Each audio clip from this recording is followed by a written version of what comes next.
మనం ఇక్కడ చేరామన్నదే ముఖ్యం. కాబట్టి ప్రతి పిల్లాడికి మీకు గురువులు ఉన్నారు. మొదటి గురువులు మీ తల్లిదండ్రులు, రెండవ గురువు మీకు పాఠశాల గురువులు. అది అద్భుతంగా ఉన్నారు ఇక్కడ. కాబట్టి యూటిలైజ్ చేసుకోవాలని నా మనవి. ప్రతి ఒక్కరు కూడా మనం ఎక్కడ పుట్టామో, మనకు డబ్బు ఉందా లేదా అనేది ముఖ్యం కాదు. మనము ఒక మంచి పద్ధతిలో, క్రమశిక్షణతో, డిసిప్లైన్తో, యాటిట్యూడ్తో, మంచి యాటిట్యూడ్తో చదువుకున్నట్టయితే మనము పై స్థాయికి ఎదగొచ్చు. ఇక్కడ ఆదర్శం మీ అన్నయ్యలు ఇక్కడ చాలా మంది ఉన్నారు, అట్లనే అక్కయ్యలు కూడా ఉండొచ్చు.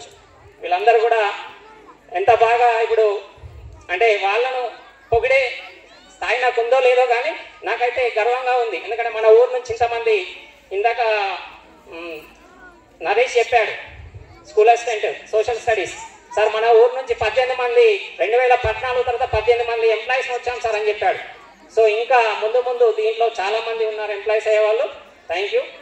అండ్ ప్రతి ఒక్కరికి, ముఖ్యంగా ఈ గురువులకి, ప్రైమరీ స్కూల్ ఉపాధ్యాయులకి, అదేవిధంగా హై స్కూల్ ఉపాధ్యాయులందరికీ పేరు పేరు. ఇంకెవరైనా మర్చిపోయి ఉంటే ప్రభాకర్ క్షమించాలి దయాస్ మీద. ఓకే, అదేవిధంగా ఇంకొక స్టోరీ చెప్పి